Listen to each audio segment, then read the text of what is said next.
Le associazioni culturali agrigentine si sono riunite per discutere sul presente e il futuro di Agrigento 2025. Sarà costituito un osservatorio permanente, si chiede una maggiore apertura alle realtà locali. Nostra intervista al promotore dell'iniziativa, onorevole Calogero Pumilia. Dissequestrata la riserva Maccalube di Aragona, una morte senza colpevoli. Sold out al Palacongressi di Agrigento per Ambrangiolini, scena con Olivia Denaro, nell'ambito della rassegna Riflessi Culturali. Una nota dell'Osservatorio Turistico Provinciale sull'andamento delle presenze nelle strutture ricettive alberghiere. I dati positivi del 2023 e del 2024 fanno ben sperare per il 2025 di Capitale della Cultura. Si è svolta ieri la festa della Candelora che si celebra in tutto il mondo cristiano insieme alla Giornata Nazionale della Vita organizzata dal CAV. Sconfitte per l'Acragas in casa contro la Nuova Egea per 2-0, anche il Castrum Favara perde in trasferta con la Vibonese per 4-0.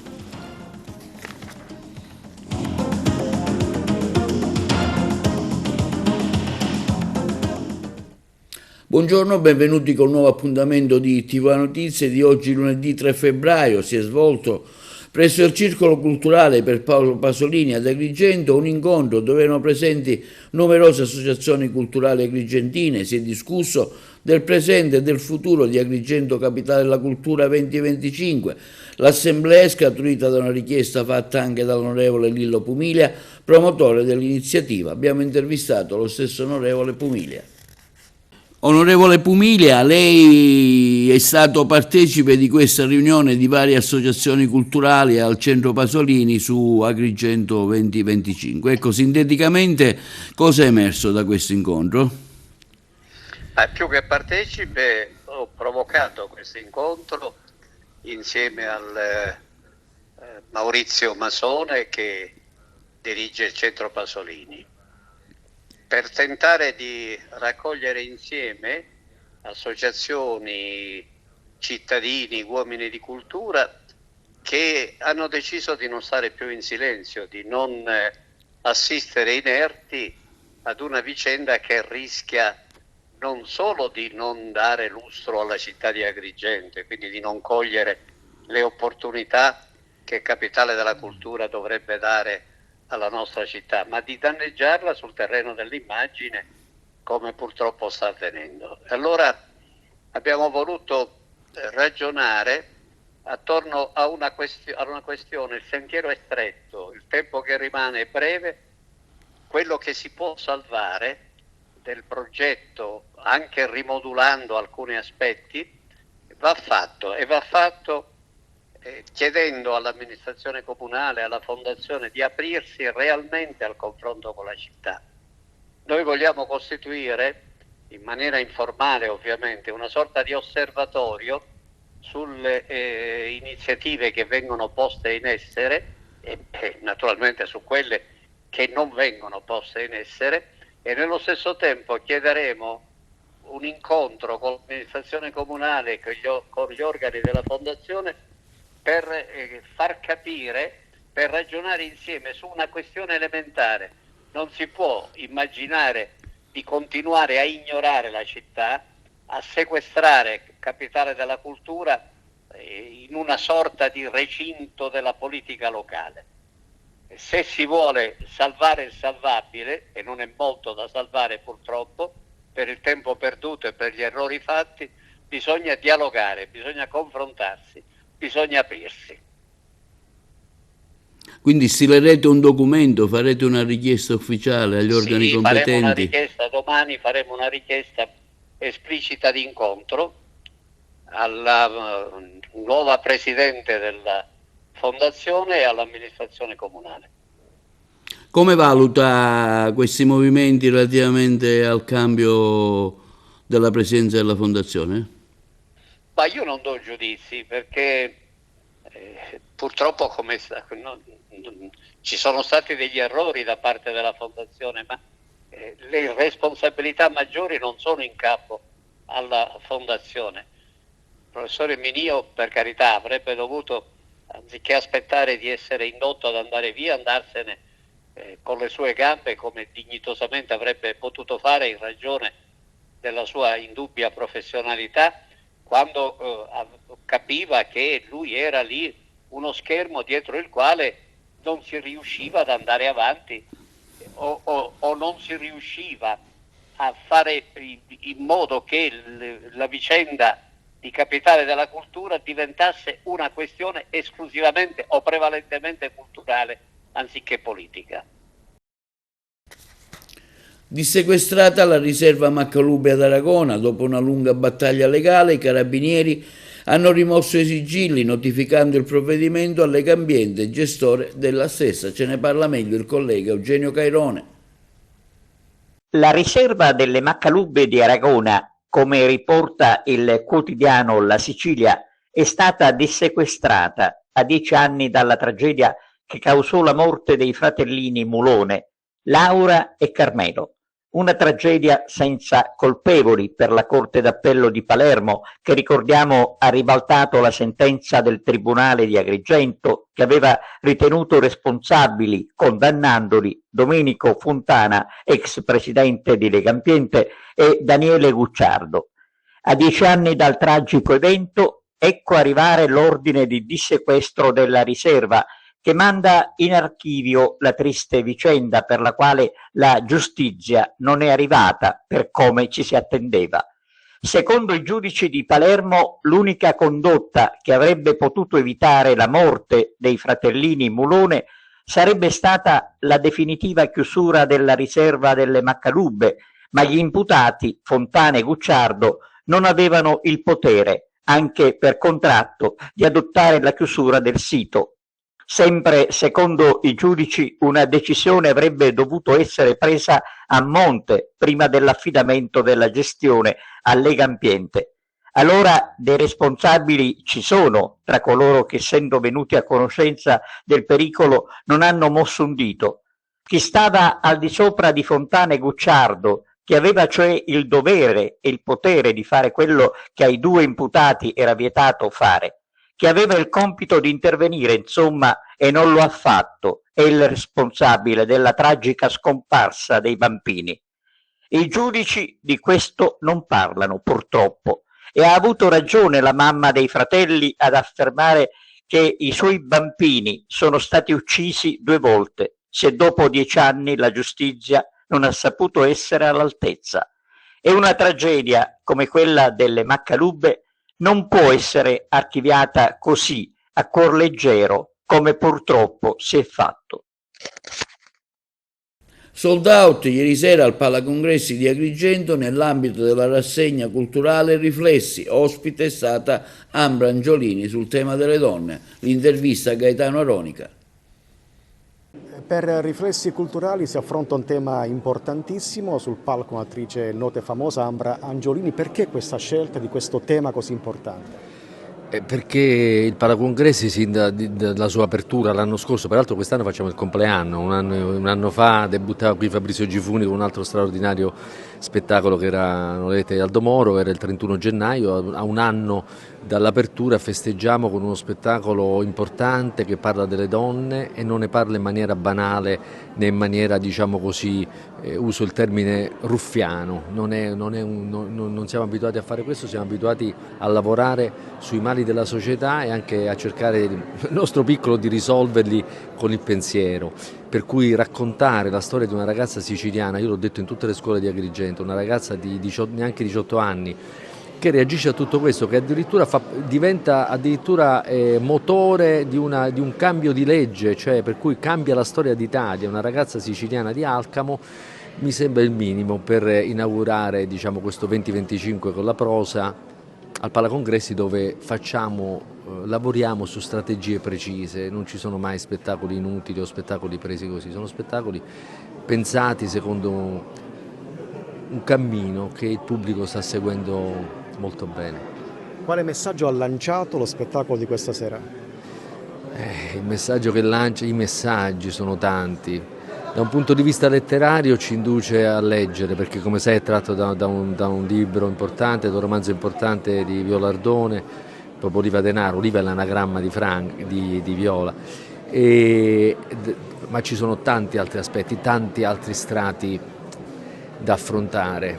Innanzitutto il coraggio di mettersi in gioco, il coraggio di avere un orgoglio, in questo caso femminile, vengono i brividi mentre lo dico, il coraggio di essere se stessi anche contro tutti. Secondo me la lezione più grande è proprio questa, il coraggio di essere se stessi contro l'omologazione di massa che purtroppo in questo momento è il vero nemico. Prossimi appuntamenti, riflessi culturali? Dopo si apre un'altra pagina, abbiamo affrontato appunto il discorso femminile, adesso lavoriamo sul potere, come dicevo noi abbiamo delle strategie, adesso ci sono i rapporti con il potere, iniziamo da quell'anarchico che fu Mattia Pascallo, Adriano Mestri, e questa è una, perché vedi quando si fa teatro non c'è solo, cioè non è soltanto l'innovazione da un punto di vista contenutistico, ma proprio da un punto di vista formale, cioè il nostro fu Mattia Pascal è uno spettacolo come dire eretico, irriverente, anticonvenzionale. Portare ad Agrigento questo fu Mattia Pascal sulle note del rap suonato dal vivo con le musiche di Raffaele Toninelli interpretato brillantemente dal grande Giorgio Marchesi non è solo una scommessa, è quasi una provocazione. Qui a casa di Pirandello noi veniamo a fare Pirandello rap, per cui secondo me ci sono tanti motivi per vedere, questo mi diverte molto perché sono un provocatore, sono sempre stato. Poi invece andiamo sul potere, il rapporto con il potere, ma raccontato con ironia, sia la Russia di Gogol o la Sicilia trasfigurata di Camilleri, il rapporto con il potere assume sempre toni addirittura grotteschi, paradossali, è da commedia, per non dire da farsa, più che da tragedia. E questa è una cosa secondo me che, come dire, è molto nel DNA del popolo siciliano, per cui tutto sommato dicevamo una risata ci seppellirà, questa è una stagione all'insegna della risata, e dopo l'ultimo spettacolo con l'ultima delle grandi attrici che è Nancy Brilli è l'Ebreo di Gianni Clementi, che è il più grande drammaturgo vivente, perché affrontiamo anche la drammaturgia contemporanea come un teatro pubblico deve fare, e proprio anche lì è una commedia irriverente, non ci dobbiamo fare spaventare dal titolo, non è una tragedia. L'Ebreo parla di un paradosso, di qualcosa che non posso spoilerare anche se ne avrei tanta voglia, di un incidente narrativo che veramente provoca equivoci e qui il caso di usare il francese, a tinchite. L'Osservatorio Turistico Provinciale interviene sull'andamento delle presenze nelle strutture ricettive alberghiere e sui B&B. I dati positivi del 2023 e del 2024 fanno ben sperare per l'anno in corso di servizio.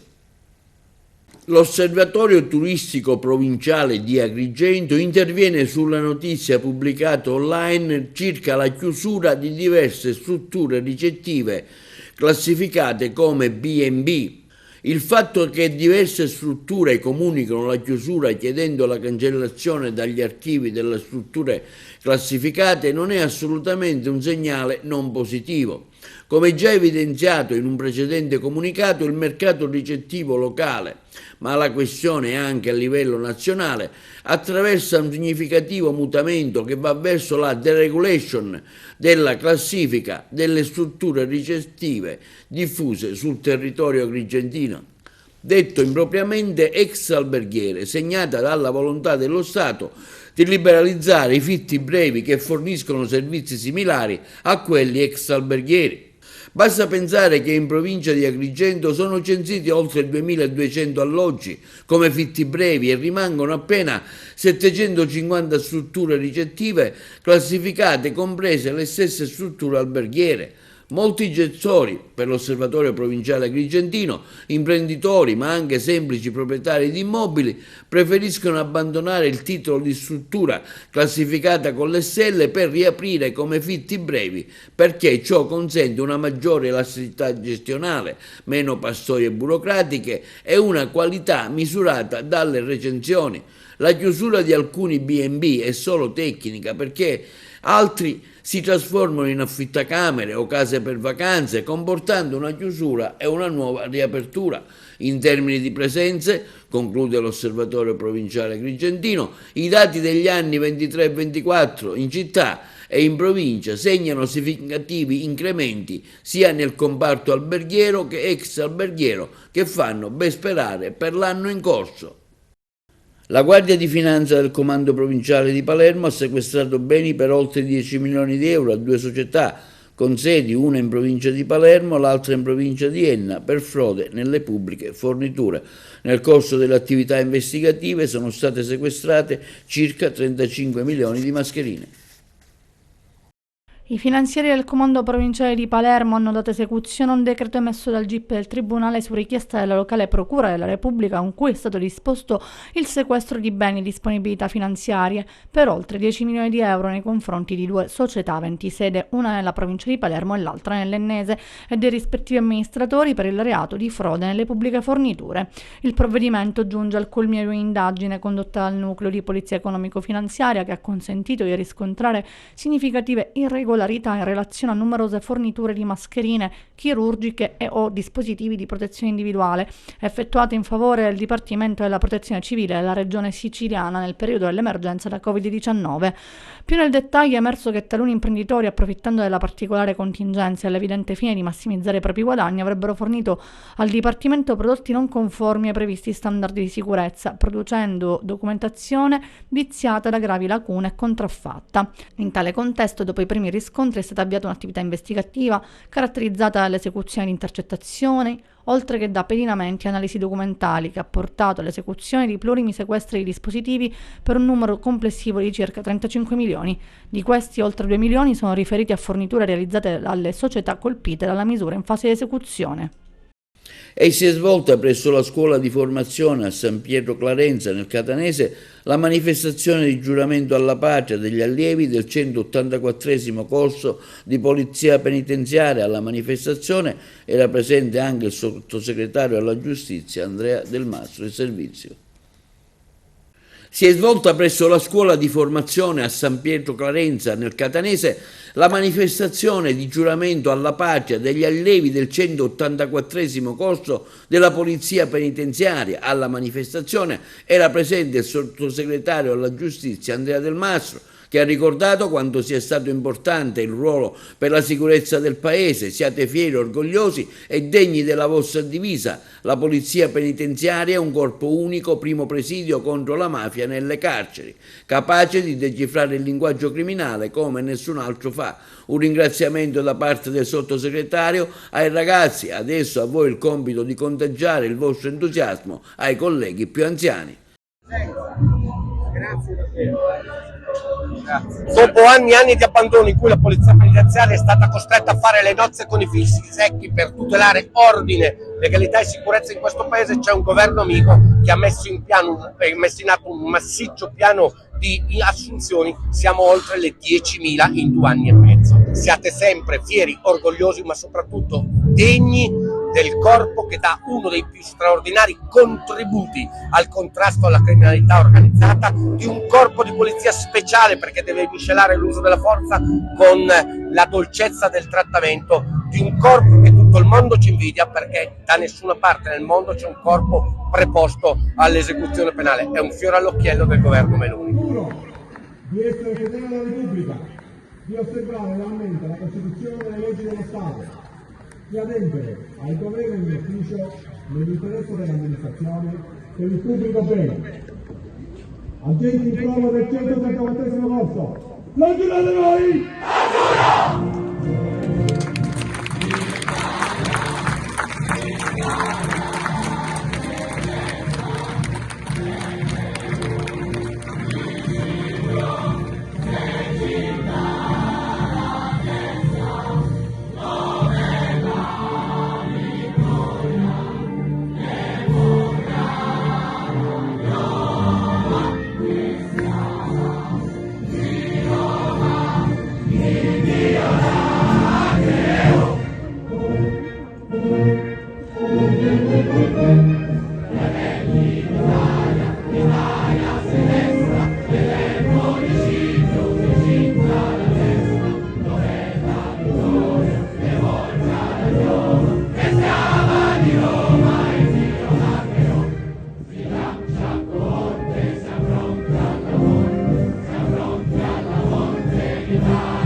E si è svolta ieri, 2 febbraio, la festa della Candelora che si celebra in tutto il mondo cristiano e anche la giornata della vita con la partecipazione del CAV, Centro Aiuto alla Vita. Sul significato della giornata abbiamo intervistato Don Maurizio Mangione, parroco della Chiesa del Cuore Immacolato di Gesù. Oggi la Chiesa ha celebrato la giornata della Candelora insieme alla giornata della vita, una funzione molto partecipata questa che la domenica si svolge qui presso la vostra parrocchia. Don Maurizio. La domenica è il giorno del Signore e la comunità risponde veramente bene. Io sono contento quando la domenica vedo i miei parrocchiani qui alla celebrazione eucaristica. La festa della Candelora è il giorno bello, una giornata che ci ricorda che Cristo è la vera luce, quella luce che rischiara le ombre delle tenebre, quella luce che ci orienta e ci indirizza. Purtroppo oggi il mondo, lo sappiamo, sceglie la via del peccato, la via stretta, sceglie anche l'ombra che non ti lascia camminare con un passo spedito. Mi auguro che veramente le famiglie possano fare delle scelte sagge, delle scelte coraggiose. Durante la celebrazione eucaristica abbiamo avuto anche il dono di 2 battesimi, qualcosa di meraviglioso che hanno portato anche queste piccole creature tanta gioia e tanta speranza. E alla fine della messa abbiamo anche benedetto, anche un momento commovente, tutti i bambini. Mi ha colpito anche di un bambino di 20 giorni quando l'ho alzato verso il crocifisso, e di tante mamme, almeno ne ho contate un 5-6 mamme con il grembo, con la creatura nel grembo. È stata una celebrazione bella e alla fine della messa anche oggi è stata presente qui nella nostra parrocchia il CAV, Centro Aiuto alla Vita, che fa tanto per la nostra città, fa tanto per le famiglie che magari non si possono permettere di arrivare alla fine di una gravidanza, e che soprattutto il CAV ne salva di tante di vite. E quindi noi oggi, attraverso un piccolo gesto, prendendo una piantina e un gesto di solidarietà, abbiamo voluto aiutare, ecco, questo centro di aiuto alla vita che è sempre presente sul territorio, e soprattutto quelle mamme in difficoltà che vogliono prendere la via dell'aborto, e lo sappiamo, l'aborto è un grande peccato. Ecco, il CAV è presente, e oggi ci sono mamme che stavano per andare a praticare l'aborto e invece hanno delle creature così belle che dicono: grazie Signore che ci hai salvati da quel pericolo e ci hai dato un dono così meraviglioso, il dono dei figli. Com'è andata signora? Oggi giornata del CAV, lei qui davanti alla chiesa? Bene, è andata molto bene, anzi oggi non l'aspettavo così. La vostra è una funzione importante nella società, no? Molto importante, aiutiamo i bambini, quindi aiutiamo la vita, e quindi questi pochi soldi si trasformeranno in pannolini, latte e tutto quello che hanno bisogno i bimbi. Celebrazioni di Sant'Agata a Catania. Il sindaco Trantino ha consegnato ieri sera la Candelora Dolo 2025 a Tuccio Musumeci, il servizio dei colleghi di Catania. Un lungo abbraccio corale al decano degli attori catanesi, Tuccio Musumeci, da parte di cittadini, rappresentanti delle istituzioni, amici e familiari che ieri sera nel Salone Bellini di Palazzo degli Elefanti, gremitissimo, ha ricevuto la Candelora d'Oro, il prestigioso riconoscimento che nell'ambito dei festeggiamenti agatini viene conferito ogni anno dal sindaco a personalità che si sono distinte per l'alto livello dell'impegno civile, religioso e culturale a favore di Catania, giunto alla 28ª edizione. Credo che se ci sia stata una mia decisione che abbia messo tutti d'accordo sia questa di insignire Tuccio Musumeci della Candelora d'Oro, perché Tuccio Musumeci non è che è un simbolo di Catania, Tuccio Musumeci è Catania. Appartiene alla nostra storia, appartiene alla nostra tradizione. Tutti abbiamo qualche aneddoto da raccontare in cui lui è presente con qualche gag, con qualche battuta, con qualche sketch. Ci ha fatto girare in giro per il mondo, ma nello stesso tempo ci ha consegnato quel momento di condivisione corale che ci ha permesso di unirci attorno a qualcosa. Ecco perché ho pensato fosse opportuno manifestargli questa gratitudine e quindi questo segno tangibile di riconoscenza al compimento dei 90 anni, perché non mi va che si ricordino i nostri protagonisti, le nostre icone, solo quando è troppo tardi e non potranno più godere di questo momento di nostro apprezzamento. Questo è l'Oscar catanese, diciamo, la Candelora d'Oro. E devo ringraziare veramente il sindaco Enrico Tarantino che ha pensato a me dopo certo quello che ho fatto, ma sempre io ripeto che questo premio deve essere dedicato ai catanesi, sono stati loro a portarmi a questo stato, a questo successo, sono stati i catanesi. Ebbene, che dove la catanese io poi l'ho portato in tutto il mondo. Al via l'iniziativa trasfrontaliera tra Malta e la Commissione europea su proposta dell'Europe Direct Trapani Sicilia con la firma dei protocolli.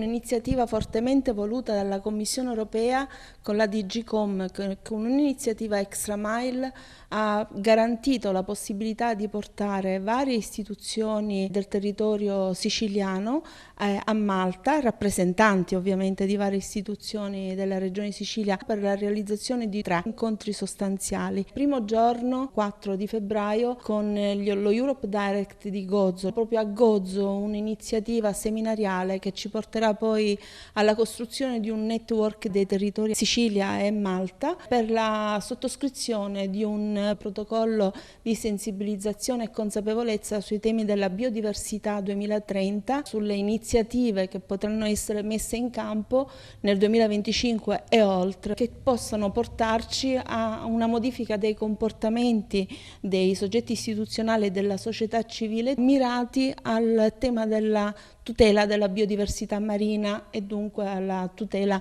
anche dell'ambiente, del clima e tutto ciò che riguarda sostanzialmente il Mar Mediterraneo.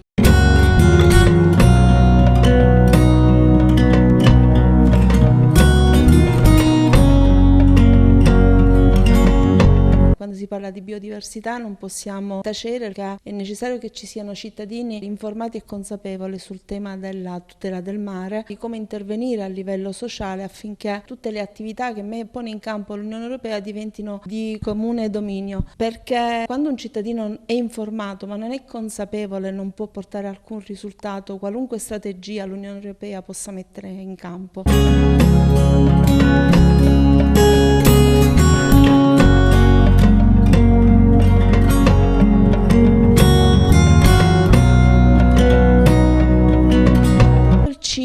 Saremo alla rappresentanza alla Valletta della Commissione europea per parlare di cittadinanza attiva partecipata e dunque di come intervenire sui territori locali, perché è fondamentale affinché sia il territorio di Malta che il territorio della Sicilia, quindi nella fattispecie lo Europe Direct Trapani Sicilia, lo Europe Direct Gozo e lo Europe Direct Valletta possano intervenire nel prossimo futuro con azioni concrete sui territori per il coinvolgimento della cittadinanza attraverso le istituzioni territoriali ad avere comportamenti coerenti rispetto a modelli innovativi di sviluppo di sinergie sulla partecipazione democratica.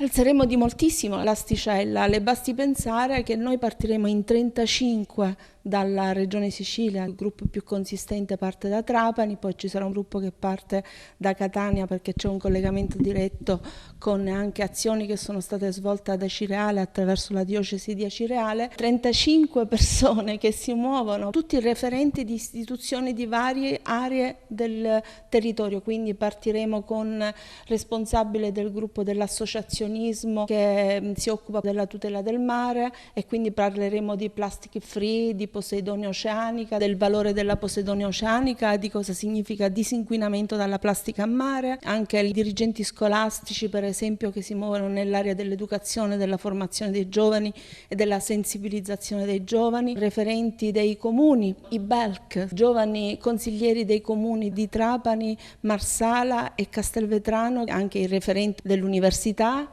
sarà con noi il presidente del Polo Universitario di Trapani, ci sono docenti universitari che portano con noi, c'è anche l'area dell'associazionismo dei giovani che si occupano di partecipazione democratica, c'è il referente della protezione civile. Il valore aggiunto è quella che tutti parleremo lo stesso linguaggio. La cosa importante è che lo Europe Direct di Gozo e lo Europe Direct Valletta abbiamo preparato questa iniziativa in modo congiunto. Sono tanti mesi che lavoriamo per la realizzazione di questa iniziativa, un valore molto significativo per noi perché è proprio la Commissione europea che garantirà attraverso costi appunto di Extra Mile queste persone un confronto diretto fra cittadini e istituzioni di Malta con i cittadini e istituzioni siciliani.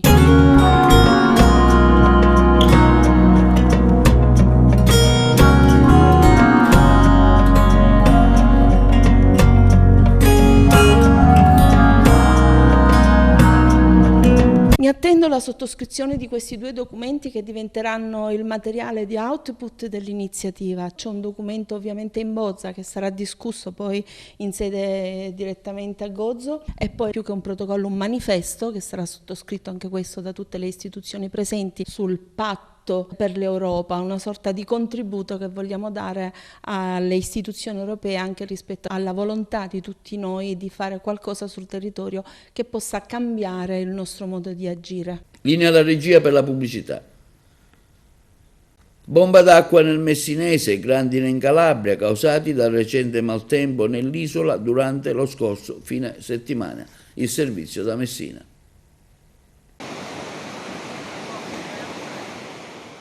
Un'ondata di maltempo ha investito la Sicilia orientale, causando pesanti disagi, in particolare a Messina e Catania. La situazione è stata critica, con numerosi interventi da parte dei vigili del fuoco e delle autorità locali per fronteggiare le emergenze causate dalle intense precipitazioni. Il maltempo ha colpito duramente la città di Messina e la provincia, con numerosi allagamenti, frane e smottamenti. La situazione più grave si è registrata a Zaffeia, dove il torrente ha straripato trascinando alcune auto. 4 persone sono state salvate dai vigili del fuoco che hanno effettuato oltre 50 interventi nella zona. Le vie di comunicazione sono state interrotte in diverse zone e alcuni residenti sono rimasti isolati, con la situazione più critica proprio nelle aree a sud della città. Federico Basile, sindaco di Messina, ha aggiornato la cittadinanza rassicurando che il centro operativo comunale è stato attivato e le squadre di intervento sono operative.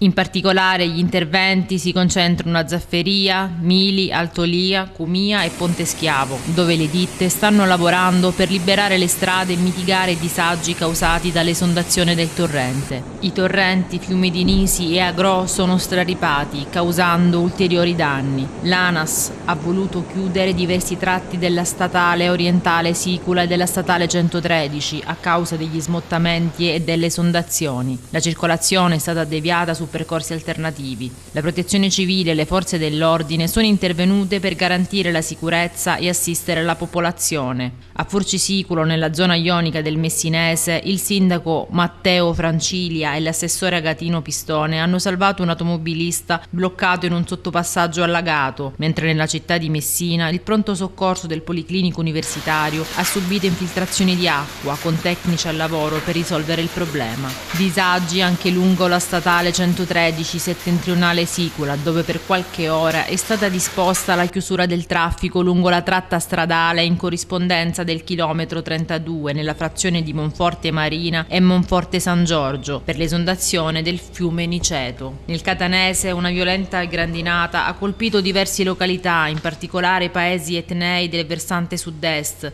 San Giovanni La Punta, Trecastagni e Gravina di Catania sono stati interessati da un'imponente nevicata di ghiaccio che ha ricoperto le strade, creando numerosi disagi alla circolazione. Il presidente della regione, Renato Schifani, ha dichiarato che la situazione è sotto controllo, pur riconoscendo l'intensità dell'emergenza. E sentiamo ora Maria Giambona, uno dei facilitatori digitali abilitati dal GAL, Golfo di Castellemmare, il servizio dei colleghi di Trapani. Il facilitatore digitale è un professionista accreditato che svolge la funzione di accompagnare tutta quell'utenza che non ha dimestichezza con il mondo digitale verso un'autonomia nei confronti di questi strumenti. L'utilizzo di internet, che possano essere l'accesso ai servizi della pubblica amministrazione, fa entrare in contatto con il mondo del digitale. In questo percorso che ho intrapreso della facilitazione digitale ho incontrato tantissimi cittadini che non hanno competenze base, purtroppo. La non autonomia verso la digitalizzazione penalizza tantissimo. Mi sento veramente orgogliosa di aver intrapreso questo percorso. È motivo di vanto quello di essere una figura che può essere di supporto e di sostegno a chiunque ne abbia bisogno. Una precisazione che va fatta: noi possiamo aiutarli spiegando i passaggi fondamentali per arrivare ad essere autonomi nei confronti di un servizio che il cittadino deve andare a svolgere. Chi bussa a noi, per esempio, ha la necessità di consultare un sito istituzionale per scaricare un file dove all'interno vi è una domanda che dovrebbe presentare. Noi lo aiutiamo a collegarsi ad internet, gli spieghiamo quali sono i passaggi e poi lo rendiamo autonomo, cioè molliamo il cittadino nel momento in cui mi fa capire di aver capito. Può accedere a noi più di una volta, noi lo registriamo, ci facciamo firmare un consenso informato, è fondamentale per la tutela della privacy, potrà tornare e continuerà ad avere assistenza. Ci siamo accorti, mi sono accorta che ci sono tantissime fasce, anche le più giovani, che hanno necessità di essere accompagnati in questa esperienza, anche di inizio. I ragazzi subito riescono a comprendere, però ci sono quelle fasce che sono totalmente ignari a questo mondo. Il GAL viene incontro, dislocato sul territorio diversi punti, i facilitatori accreditati siamo veramente tanti. Io per esempio opero più sul territorio di Capaci, conosco molto l'utenza, abbraccerò diversi paesi, Isola, ma anche Carini, Torretta. L'attività sarà mista, mi si può trovare nel centro di facilitazione, ma sarò e sono molto itinerante. Sono conosciuta nel mio territorio e quindi la gente che sa che attraverso me può usufruire di questo servizio mi chiama, ci conosciamo tutti. Questo servizio è totalmente gratuito, bisognerà esibire un documento di identità ed un codice fiscale che serviranno ai facilitatori per registrare il cittadino all'interno della piattaforma Facilita, laddove poi verranno estrapolati tutti i report che indicheranno all'organo massimo di controllo quali sono le fasce che hanno avuto necessità e le fasce che hanno usufruito di questo servizio. Sino a dicembre del 2025 abbiamo un anno pieno di lavoro. La mia felicità sarà aiutare quanta più gente possibile ed autonomizzarla rispetto al mondo del digitale, perché adesso è fondamentale avere uno SPID, è fondamentale saper utilizzare uno SPID, un'identità digitale, una scelta medica, un'esenzione, un pagamento PagoPA. Noi siamo quelli che li aiutiamo ad affrontare questo problema. Passiamo ora alle notizie sportive. Ulteriore sconfitta per l'Akragas in casa contro la Nuova Egea per 2-0. La squadra sembra all'ultimo posto e in silenzio stampa. In molti si chiedono quale sarà il futuro della società Akragas. Ce ne parla meglio Carmelo Lentini. La Nuova Egea inguaia l'Akragas ed ottiene 3 punti preziosi per la propria classifica. 1-0-2 maturato nella prima frazione di gioco, giocata con la giusta determinazione e con fraseggi ordinati e veloci. Di contro un avversario, l'Akragas, che rabberciato in difesa nei momenti topici della gara ha commesso un paio di errori che poi sono risultati fatali. Eppure l'Akragas, con un atteggiamento diverso nel secondo tempo, con lo spostamento a centrocampo di Pusic, che è un centrocampista, e l'entrata di Christopoulos in avanti in coppia con Mudryski, avrebbe meritato quantomeno la rete della bandiera. Il vantaggio barcellonese arriva al 21esimo per merito di Calafiore, che solo in aria trafigge il portiere e Dragan con un forte tiro sotto la traversa. Un gol improvviso alla prima vera occasione per la Nuova Egea. La compagine Temple subisce anche un colpo psicologico e non riesce a replicare, ed è così che appena un paio di minuti dopo, al 23esimo, un pallone radente dalla distanza di Campino si infila beffardemente all'angolo basso di Dragan. Doppio vantaggio igeano ed Akragas alle corde.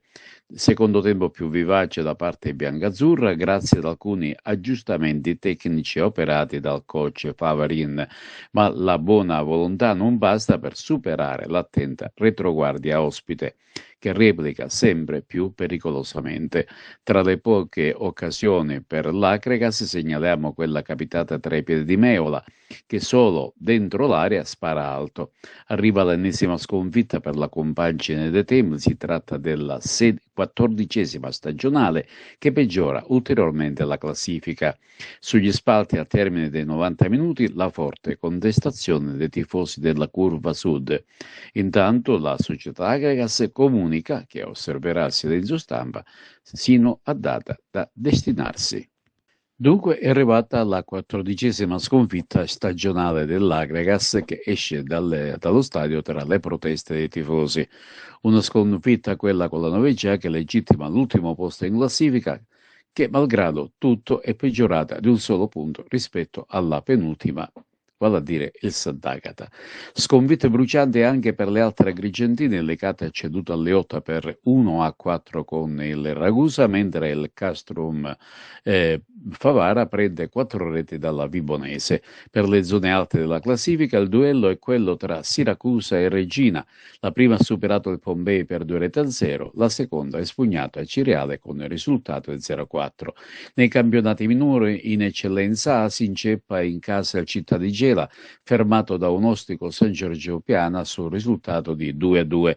Ne approfitta l'Athletic Club Palermo, che vincendo 1-2 a Marsala porta a 4 i punti di vantaggio. Sembra essere segnato oramai il torneo d'eccellenza, anche perché il confronto diretto tra qualche settimana vedrà la compagine palermitana giocare sul campo amico. Dell'Unitas Sciacca ne abbiamo parlato, e che ha giocato in anticipo e che ha visto prevalere sull'Accademia Trapani per 3-1. Infine fa scalpore la vittoria per 4-1 del Fadalino di Coda Lascari ai danni della Parmonval. In promozione C finisce in parità l'atteso derby tra Aragona e Camarat. L'ultimo arrivato, l'argentino Jama, segna il gol del vantaggio del Camarat e poi in autorete, e la posta in palio è divisa equamente. È stato un derby molto combattuto tra due squadre in grande forma. Vince il Gemini con il bel passo con il risultato di 2-1, mentre il Casteltermini ha osservato un turno di sosta. Anche il Castrum Favara esce sconfitta nella trasferta di Vibo Valencia per 4-0. Sentiamo il servizio del collega Giuseppe Moscato. Si ferma a Vibo Valencia la bella serie positiva della Castrum Favara, che nel girone di ritorno del campionato nazionale di Serie D aveva inanellato ben 4 risultati utili con il portiere Tommaso Scuffia imbattuto. I gialloblu tornano dalla Calabria con un pesante 4-0, un risultato per molti aspetti troppo pesante e non meritato per quello che la squadra di mister Infantino aveva fatto vedere in campo, soprattutto nel primo tempo, ma anche all'inizio della ripresa. La Vibonese va subito in attacco e cerca di imporre il proprio gioco. Castrum Favara, che non è da meno e risponde colpo su colpo con diverse puntate in avanti ad opera di Baglione e Varela. Al 28esimo l'occasione più pericolosa per la Vibonese. Giunta viene atterrato in aria e l'arbitro concede il calcio di rigore. Dal dischetto ci va Terranova, ma si fa ipnotizzare da Scuffia, il quale indovina il lato del tiro e manda in corner. Il rigore parato infonde coraggio ai ragazzi di mister Infantino, che iniziano a spingere maggiormente. Ci prova Malle, che conclude una bella azione con il tiro che finisce di poco a lato. Nei minuti successivi continua l'iniziativa dei favaresi, soprattutto sulle due fasce esterne. Sulla destra con Varela, che ha il supporto di Mudasiru. L'argentino nella fase finale del primo tempo tenta un traversone che diventa però un insidioso tiro cross, ma che non c'entra lo specchio della porta. Il crollo arriva al 65esimo con il primo gol della Vibonese realizzato da Alagna, che raddoppia dopo 3 minuti. Un 1-2 che arriva come una mazzata per il Favara, che non riesce più a contrastare gli avversari e a costruire le azioni così come aveva fatto nel primo tempo. Mister Infantino cerca di rimediare con qualche sostituzione e dando nuove disposizioni in campo, ma il dominio della Vibonese è evidente. Imposta il suo gioco, mettendo in difficoltà in diverse occasioni il Castrum Favara. La terza rete per i calabri arriva al 39esimo con Castiglio. Il poker infine nel recupero con Terranova. Vittoria sicuramente meritata per la Vibonese, ma il 4-0, come dicevamo, appare troppo pesante per quello che la Castrum Favara ha fatto vedere in campo. Ma sentiamo le riflessioni di mister Infantino in sala stampa. Noi credo che abbiamo fatto più di un'ora bene, molto bene. Dispiace perché il primo tempo io credo che la Vibonese ha fatto solo il rigore. Noi abbiamo avuto 3-4 occasioni limpide, e se tu con queste squadre a Vibo non realizzi quello che fai, alla lunga noi abbiamo pagato non solo il gioco ma anche lo strapotere fisico che ha questa squadra. Alla lunga, l'ultima mezz'ora abbiamo fatto dei cambi, però non abbiamo questa gamba, non abbiamo questo. Noi ci alleniamo sul sintetico, questo è un campo molto pesante per noi e alla lunga l'abbiamo pagato perché per contrastare la Vibonese devi dare più del 100% e questo l'abbiamo pagato alla lunga, ma la vittoria della Vibonese io credo che è meritata, credo che siamo venuti qua a fare la nostra partita, stiamo facendo un campionato dignitoso, credo che questi ragazzi da martedì ripartiranno perché abbiamo tutti scontri diretti adesso, con serenità, io gli ho detto ai ragazzi è meglio una partita 4 gol che una partita perdere 4 partite 1-0, credo che è meglio prenderli con una squadra che merita, una squadra che ha dimostrato che ha grandi idee di gioco, giocatori di qualità, credo che devo fare solamente i complimenti, già l'avevo fatto sabato, ho un grande stima per il direttore, per l'allenatore, in un modo importante, per zio Pippo Caffo, che lo conosco da tantissimi anni e gli voglio bene, un ambiente che io stimo tanto. Noi facciamo la nostra strada, ho fatto i complimenti ai ragazzi fino a quando abbiamo avuto la gamba da attaccare la profondità, di attaccarli alti, di lasciare solo quella giocata del portiere con Alagna. Non è facile venire a Vibo e fare queste partite in questo modo, però alla lunga l'abbiamo pagata.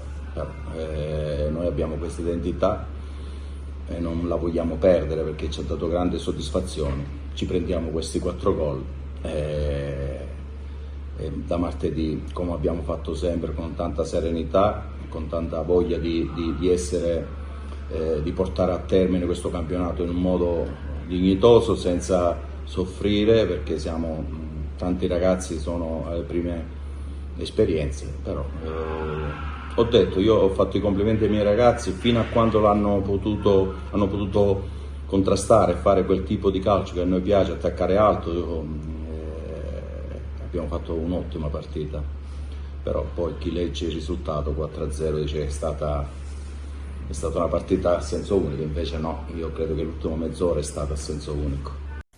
Bene, questo è tutto per TVA Notizie di oggi. Vi ricordiamo che i programmi di TVA si possono vedere in tutta Italia sul canale 268 del digitale terrestre, sulle smart TV, in streaming sul sito www.televideoagrigento.tv e il telegiornale sul canale 93 di Video Sicilia alle 15 alle 20 con replica la mattina alle 9. Inoltre i nostri servizi possono essere visionati sul canale YouTube di TVA Televideo Agrigento. E questo è tutto e vi auguriamo una buona serata.